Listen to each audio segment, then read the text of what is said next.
ఒక బిడ్డని ప్రసవించింది. అందుకే హనుమకి ఆకుపచ్చ రంగేసేస్తుంటారు. అసలు హనుమ ఎప్పుడూ అలా ఉండరు. ఆయన కాంచనాద్రి కమనీయ విగ్రహం, కరిగించిపోత పోసిన బంగారం ఎలా ఉంటుందో ఆ రంగులో ఉంటారు హనుమ.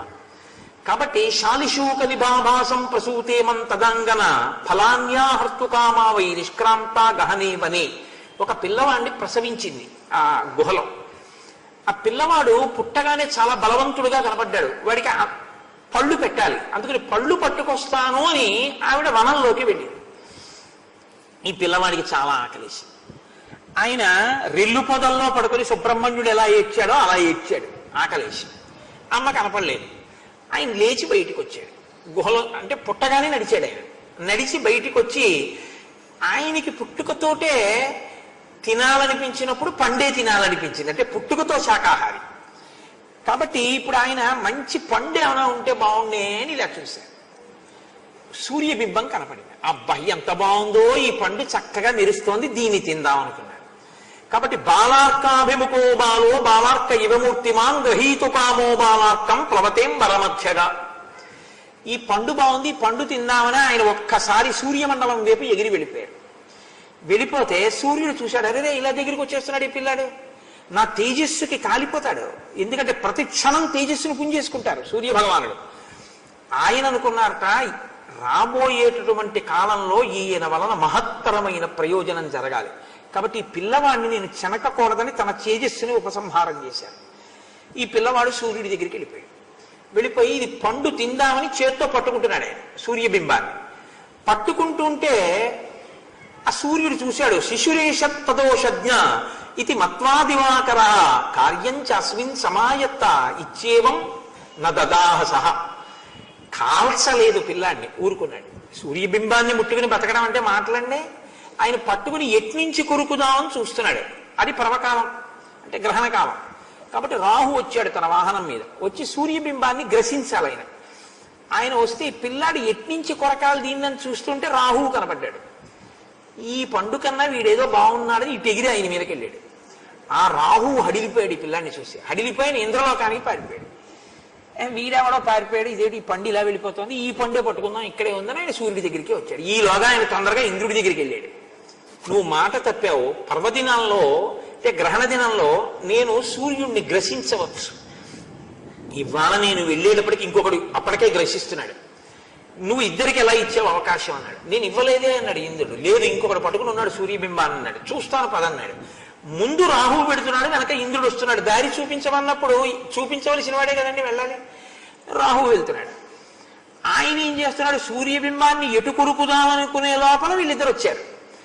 ఆయన కొరుకుదామని చూస్తుంటే మళ్ళీ వచ్చాడు రాహు. వీడేదో బాగానే ఉన్నాడని చెప్పి మళ్ళీ రాహువు మీద పడ్డాడు. పడితే రాహువు ఈయన్ని చూసి ఇంద్రుడు వెనక దాక్కున్నాడు. ఆయన ఇప్పుడు ఐరావతాన్ని చూశాడు. తెల్లటి ఏనుగు బాగుంది, ఇదేదో ఇంకా గొప్పగా ఉంది, ఈ పండు తిందామని ఐరావతాన్ని పట్టుకున్నాడు. ఇంద్రుడు చూసి ఆశ్చర్యపోయి, ఇదేంటి ఈ ప్రాణిని ఇంతకు ముందు చూడలేదు, ఇంత బలంగా ఉంది, ఇది సూర్యబింబాన్ని ముట్టుకుంటోంది, ఈ ప్రాణిని విడిచిపెట్టకూడదని తన వజ్రాయుధం తీసుకొట్టాడు. కొడితే చిన్న పిల్లాడు, ఇంతటి తేజోమూర్తి సూర్య భగవానుడంతటి వాడు తన తేజస్సుని వెనక్కి తీశాడు. ఈ ఇంద్రుడు వచ్చి వజ్రం పెట్టి కొట్టేశాడు. ఎవరు పిల్లాడా అని కూడా కనీసం అడగలేదు. కోపం వచ్చి ఆయన ఏం చేశాడు, ఒక్కసారి ప్రసరణాన్ని ఆపు చేసేశాడు. ప్రసరణము అంటే మీరు బయట అని అనుకోకండి, లోపల కూడా వాయువు తిరుగుతుంది, గాలి తిరుగుతుంటుంది, లోపలికి వెళ్ళి బయటికి రావట్లేదండి. అలాగే శరీరం అంతా తిరుగుతుంది. లోపల గాలి తిరగడం ఆగిపోయింది అనుకోండి, కాష్టం అయిపోతుంది శరీరం, అంటే కర్రలా అయిపోతుంది, బిగిసిపోతుంది. కాలట్టుకు లేపితే శరీరం అంతా లేచిపోతుంది, ఓ ఇనప ఊచ లేచిపోయినట్టు. అదే బిగిసిపోయింది శవం అంటాం కదా, అంటే లోపల వాయు ప్రసరణం ఆగిపోయిందని గుర్తు. పూర్తిగా ఆగిపోతే బిర్ర బిగిసిపోతుంది. కాబట్టి ఇప్పుడు ప్రాణులన్నీ ఏమైపోయాయి అంటే బిర్ర బిగిసిపోయాయి, ఎక్కడివక్కడే. ఇక ఎవ్వరూ కదలిక లేదు, అన్ని ప్రాణులు ఆగిపోయాయి. అన్ని ప్రాణులు ఆగిపోతే సంధ్యావందనాలు అయిపోయాయి, సంధ్యావందనాలు అయిపోతే యజ్ఞాలు అయిపోయాయి, యజ్ఞాలు అయిపోతే యాగాలు అయిపోయాయి, హోమాలు ఆగిపోయాయి. కాబట్టి ఇప్పుడు హవిస్సులు లేవు. హవిస్సులు ఎవరు తినాలి, దేవతలు తినాలి, వాళ్ళకి హవిస్సు లేదు. ఇప్పుడు వాళ్ళు ఏమిటి, అసలు ఎవ్వరూ ఏ హోమం చేయడం మానేశారని చూశారు అంతే. ఎక్కడి వాళ్ళు అక్కడ స్టిల్ ఫోటోగ్రాఫ్ అంటారే అలా ఉంది లోకం. అసలు హనుమ పుట్టినప్పుడు ఈ లోకం చాలా చిత్రమైనటువంటి స్థితిలోకి వెళ్ళిపోయింది, స్తంభీభూతమైంది. అసలు ఓ కుక్క, నక్క, పిల్లి, పంది, చీమ, దోమ ఏవి అన్ని స్తంభీభూతం అయిపోయి, ఎందుకంటే వాయువే అన్నిటికీ ఆధారం. ఇప్పుడు దేవతల మనుషులు కదిలే పరిస్థితి లేదుగా, స్తంభీభూతం అయ్యారు. కాబట్టి దేవతలు వెళ్ళారు బ్రహ్మగారి దగ్గర. అయ్యా నువ్వు వాయువు వల్లే ప్రాణములు ఉంటాయి, వాయువు వల్లే భూతములు మిగులుతాయన్నావు, ఇప్పుడు వాయువు జడీభూతం చేసింది ప్రాణుల్ని, కదలటం లేదు లోపల, ఏం చేయమంటావు, ఎందుకు ఆగిపోయిందన్నారు. ఆయన ఒకసారి కళ్ళు మూసుకొని చూశారు. చూసి అన్నారు, ఏమి లేదురా అబ్బాయి, అకస్మాత్తుగా లైట్నింగ్ స్ట్రైక్ లోకి వెళ్ళాడు. ఎందుచేత అంటే ఆయనకు ఒక ఇబ్బంది వచ్చింది, వాళ్ళ అబ్బాయిని కొట్టేశాడు ఇంద్రుడు. కాబట్టి రండి మనందరం వెళదాం, ఇప్పుడు చర్చలకి పిలిచేంత సమయం లేదు, ఎందుకంటే అవతల స్తంభీభూతములైపోయే ప్రాణులు, మనమే వెళ్ళిపోదాం అని ఆయన కమండలం పట్టుకుని ఆయన బయలుదేరాడు. వెనక దేవతలందరూ బయలుదేరి ఎక్కడ హనుమని ఒళ్ళో పెట్టుకుని వాయువు కూర్చున్నారో అక్కడికి వెళ్ళారు. వెళ్ళి ఒక్కసారి బ్రహ్మగారు వంగి ఆ పిల్లవాడి బుగ్గలు రెండు ఇలా పునికి కమండలంలో నీళ్లు చేసి ఇలా అన్నారు. ఆ పిల్లవాడు వెంటనే ఉలిక్కిపడి లేచి చైతన్యాన్ని పొంది వాడు ఆడుకోవడం మొదలుపెట్టాడు. చాలా సంతోషించాడు వాయుదేవుడు. అప్పుడు బ్రహ్మదేవుడు అన్నాడు, ఈ వాయువు గొప్పతనం ఏమిటో తెలుసా, అశరీరం శరీరేషు వాయుశ్చరతి పాలయం. ఈ వాయువుకి శరీరం లేదు, కానీ ఈయన అన్ని శరీరాల్లోకి వెళ్ళి శరీరాన్ని నిలబెడుతుంటాడు. వాయు ప్రాణ సుఖం వాయు, వాయు సర్వమిదం జగత్, వాయునా సంపరిత్యక్తం న సుఖం విందతే జగత్. వాయువే సుఖం, అందుకే కదండి ఇది పెట్టారు. వాయువే సుఖం, వాయువే ప్రాణం, వాయువే సర్వమిదం జగత్, వాయువే ఈ లోకం, లేకపోతే వాయువు లేకపోతే ఏం లేవు. అందుకని ఆయనంత గొప్పవాడయా. కాబట్టి ఈ పిల్లవాడు రాబోయే కాలంలో రామచంద్రమూర్తికి సాయం చేసి కొన్ని కోట్ల మందికి ఆర్తత్రాణపరాయణుడై నేనున్నాను అని నిలబడగలిగినటువంటి గొప్ప స్వరూపంగా మారుతాడు. అమిత్రాణం భయకరో మిత్రాణం అభయంకర. ఎవరెవరు ఈశ్వర ద్వేషులుంటారో వాళ్ళ పాలిట ఈయన భయంకరుడు, ఎవరు ఈశ్వరుణ్ణి ఆరాధిస్తారో వాళ్ళ పట్ల అభయంకరుడు, వాళ్ళ కోరికలు తీరుస్తాడు. కాబట్టి మీ తేజస్సులు ధారపోయింది అన్నాడు. అంటే వెంటనే ఇంద్రుడు ఒక వజ్రాల మాల తీసి ఆయన మెడలో వేసి, ఇక ముందెప్పుడూ నా వజ్రాయుధం ఈయనని చెనకదు, నా వజ్రాయుధానికి ఆ శక్తి ఉండదన్నాడు. వెంటనే చతుర్ముఖ బ్రహ్మగారు అన్నారు, నా బ్రహ్మాస్త్రము ఈయన్ని కట్టదు అన్నారు. వెంటనే వరుణుడు లేచి అన్నాడు, ఈయనకి రోగం అన్నది రాదు, ఈయన ఎంత యుద్ధం చేసినా బడలిపోడు, నీటి ఎందు పడినా ఈ పిల్లవాడికి మృత్యువు రాదు. యముడు అన్నాడు, యమదండం ఈ పిల్లవాని ఎందు పనిచేయదు, కాబట్టి నేను ఇతని ప్రాణములను ఉగ్గడించలేను. విశ్వకర్మ అన్నాడు, నేను ఈ లోకంలో అస్త్రములను శస్త్రములను నేనే రూపకల్పన చేశాను, ఈయన మీద ఎన్ని బాణాలు, ఎన్ని అస్త్రాలు, ఎన్ని శస్త్రాలు వేసినా ఈయన్ని ఎవ్వరూ కట్టలేరు, నేను చేసినవేవి ఈయన మీద పనిచేయవు. కుబేరుడు ఆయన ఒంటికంటివాడు, పార్వతీదేవి యొక్క అధరం వంక చూడకూడని చూపు చూసినందుకు ఒక కన్ను మెల్లకన్ను అయిపోయింది ఆయనకి. కాబట్టి ఆ కుబేరుడు ఒంటికంటివాడు, ఆయన కూడా ఆయనకి వరం ఇచ్చాడు, నా యొక్క ఆయుధం నీ మీద పని చెయ్యదు అని. కాబట్టి ఇప్పుడు దేవతల యొక్క ఆయుధాలు ఏవీ కూడా ఆయన మీద పని చెయ్యవు. దేవతల ఆయుధాలే పనిచేయవంటే ఇంకా మనుష్యుల ఆయుధాలు అసలు పనిచేయవు. అసలు పుట్టిన రోజునే పుట్టిన ఒక 2 గంటలకి ఈ బ్రహ్మాండములలో ఎవ్వరూ కూడా నిగ్రహించలేనంతటి శక్తి సంపన్నుడైపోయాడు. ఇప్పుడు ఆయన్ని కట్టగలిగిన వాడు, ఆయన్ని పట్టగలిగిన వాడు లోకంలో లేడు. అంతటి బలపరాక్రమములు, అంతటి బుద్ధి వైభవము ఉన్నవాడు. సూర్య భగవానుడు అన్నాడు, నాలో కొంత తేజస్సు ఈయనకి ఇచ్చేస్తున్నాను, అంతటి తేజోమూర్తి, నేను ఈయనకి గురువునవుతాను, గురువునై విద్య నేర్పుతానన్నారు. ఎంత గొప్పగా నేర్చుకున్నారో తెలుసా అండి. సూర్యుడి వెంట వెళ్ళి విద్య వినడం కష్టంగా ఉందని అస్తాద్రి మీద పూర్వాద్రి మీద రెండిటి మీద 2 కాళ్ళు వేసి సూర్యుడు తిరుగుతుంటే సూర్యుడితో పాటు ఇలా తల తిప్పుతూ విన్నారు. అలా స్పాండిలైటిస్ ఉన్న వాళ్ళు ఎక్సర్సైజ్ చేస్తారా ఇలాగా, అలా ఇలా తల తిప్పుతూ వేదం వినేశారు ఆయన సూర్య భగవానుడి దగ్గర. అసలు హనుమ స్వరూపం లాంటి స్వరూపం లోకంలో ఉండదు. అంత గొప్పవాడైపోయాడు. ఇప్పుడు చిన్న పిల్లవాడైనా ఆ పిల్లవాడిని ఋష్యాశ్రమాల్లో వదిలిపెట్టారు. వదిలిపెడితే ఒంట్లో విపరీతమైన బలం, ఏం చేస్తాడు ఆయన, ఏదో అల్లరి చెయ్యాలి, ఎందుకు శృక్కులు స్రవాలు విరిచేయడం, అగ్నిహోత్రం చేసుకుందాం అనుకున్న వేదులు తిరగేసేసేయడం, తెచ్చుకున్న పూలదండలు తింపేసేయడం, వాళ్ళు మడిబట్టలు ఆరేసుకుంటే చింపి ముక్కలు చేసేయడం, ఇలాంటి పనులన్నీ చేస్తే అది చూసినటువంటి ఋషులు అన్నారు, ఇప్పుడు ఈ పిల్లాడికి ఇంత బలం అవసరం లేదు, ఎదర ఒకనొకప్పుడు అవసరం వస్తుంది ఈ బలం, అప్పటి వరకు ఈ పిల్లాడికి ఈ బలం ఉంటే మమ్మల్ని బతకనివ్వట్లేదు, అల్లరి చేస్తున్నాడు, కాబట్టి కోపం తెచ్చుకోలేదు, వీడికి అవసరమైనప్పుడు ఇద్దాం ఆ బలం అప్పటి వరకు శేపురేనం రఘుశ్రేష్ఠ నాతి వృద్ధాతి మంజవ యదాతే స్మర్యతే కీర్తి తదాతే వర్ధతే బలం. అప్పటి వరకు ఈ పిల్లవాడి బలాన్ని ఈ పిల్లవాడు మరిచిపోతాడు. అందుకని ఈయనకి గుర్తుండదు. కాబట్టి తను బలం లేని వాళ్ళే ఉంటాడు పైకి. ఒకానొకప్పుడు ఈయన కీర్తిని స్మరిస్తారు, కీర్తిస్తారు ఒక ఆయన.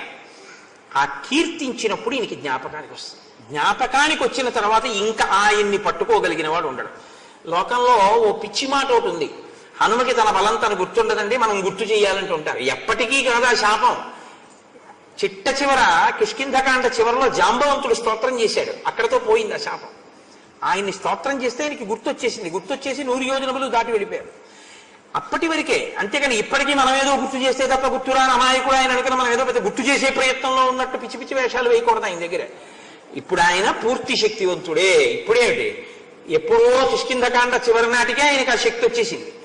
కాబట్టి అంత గొప్ప స్వరూపం కలిగినటువంటి మహానుభావుడు హనుమ.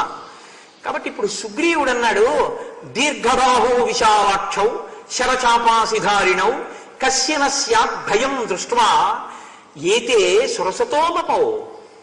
వీళ్ళని చూస్తే దేవతల్లా ఉన్నారు. అసలు ఆ చేతులు చూసావా, ఎంతంత పొడుగైన చేతిలో. ఆజానబాహుం అరవింద దళాయతాక్షం. ఆ మూర్తిని చూసావా, ఎంతంత పొడుగున్నారో ఒక్కొక్కళ్ళు. ఆ చేతుల్లో ధనస్సు చూసావా, వాళ్ళు పట్టుకున్నటువంటి ఆ తూణీరములలో ఏదో ఆ కోరలతో బుసలు కొడుతున్న పావుల్లో ఉన్నాయి ఆ బాణాలు. అటువంటి వాళ్ళని చూస్తే ఏతో సురసతోమవు. అటువంటి వాళ్ళని చూస్తే ఎవరికి భయం వేదయ్యా? అందుకని భయం వేస్తోంది. వాలి ప్రాణి హితావేతో శంకేహం పురుషోత్తమౌ రాజానో బహుమిత్రాశ్చ విశ్వాసో నాత్రహిక్షమ. రాజుకి అనేక మంది మిత్రులు ఉంటారు. ఎవరితో మిత్రత్వం చేస్తున్నాడో మనకి తెలియదు. వాలి ఎవరితో మిత్రత్వం చేసి ఈ వీరుల్ని తీసుకొచ్చాడో, తాను ఋష్యమూకం మీదకి వెళ్ళకూడదు కానీ నన్ను వధించగలిగినటువంటి బలవంతుల్ని తీసుకొచ్చి ఉంటాడు. అందుకే అంత బలంగా ఉన్నారు వాళ్ళిద్దరు. నా కోసమే వెతుకుతున్నారు వాళ్ళిద్దరు. ఇప్పుడు ఇక్కడికి వచ్చేస్తారు, వెతికి వచ్చేసి నన్ను చంపేస్తారు. అందుకే నాకు భయం. ఓ నిర్ణయానికి వచ్చేసాడు శంకతోటి. కృత్యేషు వాలి మేధావి రాజానో బహుదర్శనా భవంతి పరహంతారా తే జ్ఞేయా ప్రకృతైర్నరై. చాలా మేధావి వాలి, ఏ సామాన్యుడు కాడు. కాబట్టే ఇంత ప్రణాళిక రచించాడు. అటువంటి రాజుల విషయంలో సామాన్యులు భయంగా ఉండద్దు. ఇప్పటికే నా రాజ్యం అపహరించాడు, నా భార్యను అపహరించాడు, ఇప్పుడు నా ప్రాణములను అపహరించడానికి ప్రయత్నిస్తున్నాడు అని హనుమ వంక చూసి అన్నారు. అంటే మంత్రి మీద ఉన్న నమ్మకం. ఎందుకు అలా భయపడతావు? లఘుచిత్తతమాత్మానం అంటున్నావు కదా. ఒక పంచి నువ్వు వెళ్ళి అడిగిరా, నువ్వు కనుక్కురా. అసలు మనం భయపడవలసిన అవసరం ఉన్నవాళ్ళు, భయపడవలసిన అవసరం లేని వాళ్ళు నువ్వు వెళ్ళి విచారణ చేసిరా. అంటే ఆయనకి హనుమ మీద అంత నమ్మకం రాజుకి. 4 సచివులున్నా మిగిలిన వాళ్ళకి బాధ్యత అప్పచెప్పలేదు. ఎందుకంటే అవతల వాళ్ళు టక్కరితనంతో సుగ్రీవుడి దగ్గరికి రావడం కోసమే తిరుగుతున్న వాళ్ళు అయితే, వెళ్ళి అమాయకంగా మాట్లాడే వాళ్ళు అయితే వాళ్ళని తీసుకొచ్చేసాడు అనుకోండి, సుగ్రీవుడి దగ్గరికి అయిపోయింది అంతే కదా. కాబట్టి వాళ్ళ హృదయమిరింగిన వాడై ఉండాలి. ఒకవేళ వాళ్ళ వల్ల ఉపయోగం ఉందంటే తీసుకురావాలి, అక్కర్లేదనుకుంటే నిశ్శబ్దంగా వచ్చేసి రాజుకి హెచ్చరిక చేసి రాజుని తప్పించగలిగినటువంటి ప్రజ్ఞ కలిగిన వాడై ఉండాలి. కాబట్టి ఇప్పుడు హనుమతో అంటున్నారు, తౌ త్వయా ప్రకృతేనైవ గత్వా జ్ఞేయో ప్లవంగమ ఇంగితానం ప్రకారైశ్చ రూపవ్యాభషణేన చ. మనసులో ఉన్న భావములు శరీరముల యొక్క కదలికల వలన చేష్టితములుగా ప్రకటనమైనప్పుడు కనిపెట్టగలిగినటువంటి సమర్థత ప్రకాశించగలిగిన వాడు రాజు అన్నావు కదా. హనుమ, నువ్వు వెళ్ళి వాళ్ళ యొక్క ఇంగితము, వాళ్ళ చేష్టితము, వాళ్ళ మనస్సు, వాళ్ళ హృదయము బాగా కనిపెట్టు. లక్ష్యస్వ తయోర్భావం ప్రహృష్ట మనసౌ యది విశ్వాసయన్ ప్రశంసాభి ఇంగితైశ్చ పునఃపునః. మళ్ళీ మళ్ళీ మళ్ళీ మళ్ళీ వాళ్ళని పొగుడు, వాళ్ళ మనసుకి నచ్చేట్టు మాట్లాడు. అప్పుడు వాళ్ళు నీ యందు స్నేహం కలిగి, నీ యందు ఆర్ద్రత కలిగి వాళ్ళ మనసు బయట పెట్టేస్తారు. బాగా తెలుసుకో. కానీ నువ్వు వాళ్ళతో మాట్లాడేటప్పుడు మాత్రం ఏం చేస్తావో తెలుసా, నువ్వు నా వైపుకు ఉండేటట్టుగా చూడన్నాడు. ఎందుకని? లోపల ఆతృత ఆపుకోలేడు. అందుకని చూస్తూ ఉంటాడు, ఇలా ఏం మాట్లాడుకుంటున్నారు, ఇద్దరు గబుక్కుని వచ్చేస్తారా అని చూస్తూ ఉంటాడు. ఇప్పుడు రామలక్ష్మణులు తన వైపుకు ఉండేటట్టు హనుమ తనకి పృష్ఠభాగం కనపడేటట్టు నించుని మాట్లాడుకుంటున్నారు అనుకోండి, తను ఇలా తొంగి చూశారనుకోండి, రామలక్ష్మణులు చూస్తారు తన్ని. అందుకని నువ్వు నా వైపు చూడు. అంటే ఏమవుతుంది, ఇప్పుడు ఆయన తనకి కనపడుతూ ఉంటారు. తను చెప్పినట్టే మాట్లాడుతున్నారో లేదో, తనకి నమ్మకం కలిగేటట్టుగా అక్కడ హనుమ ప్రవర్తిస్తున్నారో లేదో తను చూసుకుంటూ ఉంటారనమాట. అందుకని నువ్వు అలా నాకు ఎదురుగుండా కనపడాలి సుమా, నాకు నువ్వు కనపడేటట్టుగా నిలబడి మాట్లాడు తప్ప వాళ్ళు నాకు కనపడేటట్టుగా మాట్లాడకు. అలా నిలబడి వెళ్ళినప్పుడు అలా నిలబడి మాట్లాడు. ఎంత జాగ్రత్త తీసుకున్నారండి, ప్రాణం మీదకి వచ్చింది అనేటప్పటికీ ఇన్ని జాగ్రత్తలు వస్తాయిలా ఉంది. మమైవాభిముఖం స్థిత్వా పృచ్ఛత్వం హరిపుంగవ ప్రయోజనం ప్రవేశస్య వనసస్యాస్య ధనుర్ధరో. అసలు ధనస్సులు పట్టుకున్నటువంటి వాళ్ళిద్దరూ తాపసుల వేషంలో ఈ అరణ్యంలోకి ఎందుకు వచ్చారో నువ్వు కనుక్కురా.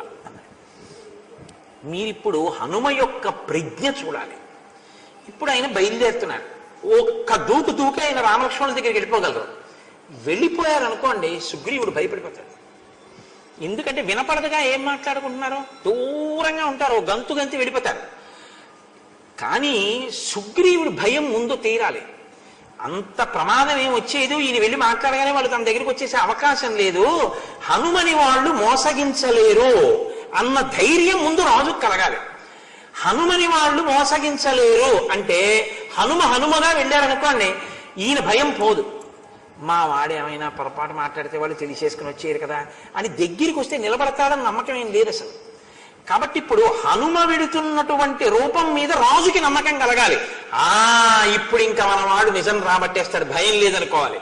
అందుకని హనుమ ఏం చేశారో తెలుసా అండి, కపిరూపం పరిత్యజ్య హనుమాన్ మారుతత్మజ భిక్షురూపం తతో భేజే శతబుద్ధి తయా కపి.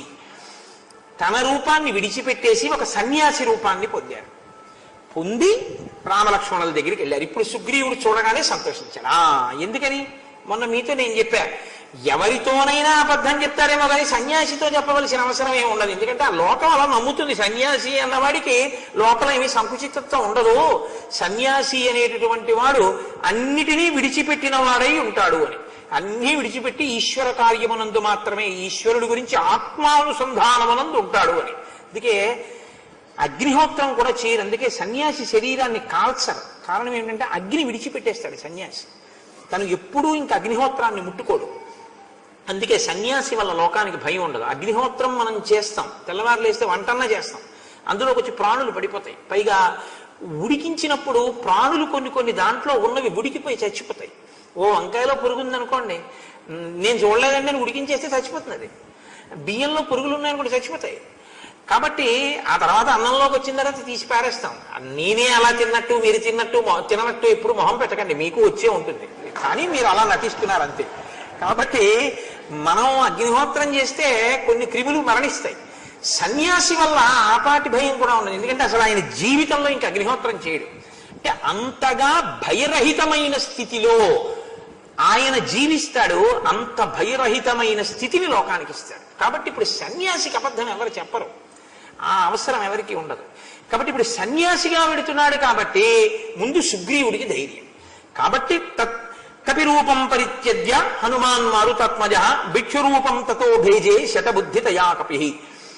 లోపల ఒకటి పెట్టుకుని పైకి అసలు రహస్యం కనిపెట్టడానికి కపట బుద్ధితోటే సన్యాసి వేషం కట్టారు. మహర్షికి ఏమి అనుమానాలు ఏమి ఉండవండి, ఉన్నది ఉన్నట్లు మాట్లాడేస్తారు. శఠబుద్ధి తయా కపి. ఆయన ఆ కపి అంటే హనుమ శఠబుద్ధి తయా, ఆయన కపట బుద్ధితో పైకి వేషం ఒకటి లోపల ఒకటి పెట్టుకునే పెడుతున్నారు అని చెప్పారు ఆయన. తతస్వ హనుమాన్ వాచ శ్లక్షణయా సుమనోజ్ఞయ వినీతవదుపాగమ్య రాఘవౌ ప్రణిపత్యచ. ఆయన రామలక్ష్మణుల దగ్గరికి వెళ్ళారు. ఇదే కిష్కింధకాండలో చాలా ఆశ్చర్యకరమైన విషయం. వెళ్ళి ఆ రామలక్ష్మణుల్ని ఇలా చూశారు. చూడగానే ఈయన వాళ్ళ కాళ్ళ మీద పడిపోయి నమస్కారం చేశారు. చెయ్యొచ్చా అలాగా? చేయకూడదు. సన్యాసి గృహస్థుకి నమస్కారం చేయకూడదు. ఎందుచేత అంటే శాస్త్రంలో అంతే, సువృత్తోవా దురుత్తోవా మూర్ఖ పండిత ఏవచ కాషాయదండ మాత్రేణ ఇతి పూజ్యో న సంశయ. ఆయన మంచివాడా చెడ్డవాడా వదిలేయండి, ఆయనకి ఏమైనా తెలిసా తెలీదా వదిలేయండి. కాషాయ బట్ట కట్టుకుని చేతిలో దండం పట్టుకుంటే యతి పూజ్యో న సంశయ, గృహస్థ ఆయనకే నమస్కారం చేయాలి తప్ప గృహస్థుకి సన్యాసి నమస్కారం చేయరు. ఎందుకంటే అది తురియాశ్రమం, 4వ ఆశ్రమం, వాళ్ళు గృహస్థుకి చేయకూడదు. కానీ సన్యాసి రూపంలో ఉన్న హనుమ గృహస్థాశ్రమంలో ఉన్న రామలక్ష్మణులకి ప్రణిపాతం చేశారు. ధర్మాత్ముడైనటువంటి రాముడు ఏమనాలి? అదేంటండి మీరు నాకు నమస్కారం చేయటండి సన్యాసి అనాలి కదా, అనలేదు సరికదా. సంపూజ్య విధివద్వీరో హనుమాన్ మారుతాత్మజ ఉవాచ కామతో వాక్యం మృదు సత్య పరాక్రమం. పోనీ ఏ శబరిలాగో ఎదురు చూస్తున్నటువంటి వాళ్ళు ఒక దివ్యమైనటువంటి జ్ఞానము చేత తెలుసుకున్న వాళ్ళు రాముడెవరో అందుకని పూజ చేస్తున్నారా? అలా వచ్చినట్టు హనుమ మీకు కథలో కూడా లేదు. శటబుద్ధితయా కపిహి, లోపల ఒకటి పెట్టుకుని పైకి ఒక వేషం కట్టి వెళ్ళారని చెప్తున్నారు మహర్షి. అటువంటి వారు వెళ్ళగానే ప్రణిపాతం చేసి నమస్కారం చేసి పూజ చేసి మాట్లాడుతున్నారు. అంటే తన జీవితంలో మొట్టమొదటిసారి రామలక్ష్మణుల్ని చూడగానే హనుమ హృదయంలో పాలు పొంగినట్టు భక్తి ఒక్కసారి పొంగింది. నా జీవితం ఈయనకే అంకితమైపోతోంది, ఈయనే నా ఆరాధ్య దైవం, ఈయననే నేను ఉన్నన్నాళ్ళు, నా అవతారం ఉన్నన్నాళ్ళు నేను ఈయన్నే సేవిస్తాను. ఇది మొదటి పరిచయంలోనే ఆయనెవరో ఈయనకి లీలామాత్రంగా భాషించిందంతే. తత్కారణము చేత ఆయన వెంటనే కొన్ని ప్రశ్నల రూపంలో మాట్లాడడం మొదలుపెట్టారు హనుమ. రాముడు కానీ లక్ష్మణుడు కానీ జోక్యం చేసుకోరు, ఇద్దరు వింటున్నారు. త్రాసయంతో మృగగణాన్ అన్యాంశ్చ వనచారిణః రాజర్షి దేవ ప్రతిమౌ తాపసౌ సంసితవ్రతౌ దేశం కదమిమం ప్రాప్తౌ భవంతౌ వరవర్మినౌ పంపాతీర రుహాన్ వృక్షాన్ వీక్షమాణౌ సమంతతః ఇమాం నదీం శుభజలాం శోభయంతౌ తపస్వినౌ ధైర్యవంతౌ సువర్ణాభౌ కౌ యువాం క్షీరవాససౌ నిశ్వసంతౌ వరభుజౌ పీడయంతా విమః ప్రజాః సింహ విప్రేషితౌ వీరౌ సింహాతి బల విక్రమౌ శక్ర చాప నిభే చాపే గృహీత్వా శత్రుసూదనౌ శ్రీమంతౌ రూపసంపన్నౌ వృషభ శ్రేష్ఠ విక్రమౌ హస్తి హస్తోపమ భుజౌ ద్యుతిమంతౌ నరర్షభౌ ప్రభయా పర్వతేందోయం యువయోరవభాసితః రాజ్యార్హావమర ప్రఖ్యౌ కథం దేశాం జిహాగతౌ పద్మపత్రేక్షణౌ వీరౌ జటామండలధారిణౌ అన్యోన్య సదృశౌ వీరౌ దేవలోకాదిమాగతౌ యదృచ్ఛయేవ సంప్రాప్తౌ చంద్రసూర్యౌ వసుంధరాం విశాలవక్షసౌ వీరౌ మానుషౌ దేవరూపిణౌ సింహస్కందౌ మహోత్సాహౌ సమదావివ గోవృషౌ ఆయతాశ్చ సువృత్తాశ్చ బాహవ పరిగోపమాః సర్వభూషణ భూషార్హాః కిమర్థం న విభూషితాః ఉభౌ యోగ్యావహం మన్యే రక్షితుం పృథివీమిమాం ససాగర వనాం కృత్స్నాం వింధ్యమేరు విభూషితాం ఇమే చ ధనుషీ చిత్రే శ్లిక్ష్ణే చిత్రానులేపనే ప్రకాశేతే యథేంద్రస్య వజ్రే హేమ విభూషితే సంపూర్ణానిశితైర్బాణైః తూణాశ్చ శుభదర్శనాః జీవితాంతకరైర్ఘోరైః శ్వసద్భిరివ పన్నగైః మహాప్రమాణౌ విస్తీర్ణౌ తప్తహాటక భూషితౌ ఖడ్గానేతౌ విరాజేతే నిర్ముక్తావివ పన్నగౌ. ఇన్ని ప్రశ్నలతో కూడినటువంటి స్తోత్రాన్ని ఒక్కసారి చేసేశారు. ఆయన అన్నారు, మీరు ఇద్దరు రాజర్షులులా ఉన్నారు, మీరిద్దరూ దేవతల్లా ఉన్నారు, మీ ఇద్దరు చాలా విపరీతమైన తేజస్సుతో ఉన్నారు. మీరు నడిచి వస్తుంటే మృగాలన్నీ భయపడిపోతున్నాయి, మీరు నడిచి వస్తుంటే వానరములన్నీ భయపడిపోతున్నాయి. మీరు జటావల్కములు ధరించారు, ఈ పంపానది తీరం అంతా మీరు నడిచి వస్తుంటే శోభిల్లుతోంది. కానీ మీరు నిట్టూర్పులు విడుస్తున్నారు. మీరు ఈ చెట్ల వంక పదే పదే చూస్తున్నారు, ఈ పర్వతముల వంక చూస్తున్నారు. మీ నడక చూస్తే సింహంలా ఉంది, మీ యొక్క పరాక్రమం చూస్తే వృషభంలా ఉంది. మీరు చాలా విశాలమైనటువంటి వక్షస్థలంతో ఉన్నారు, ఇంద్రధనస్సుల్లాంటి ధనస్సులు పట్టుకున్నారు, అక్షయమాణ తూణీరములు పట్టుకున్నారు.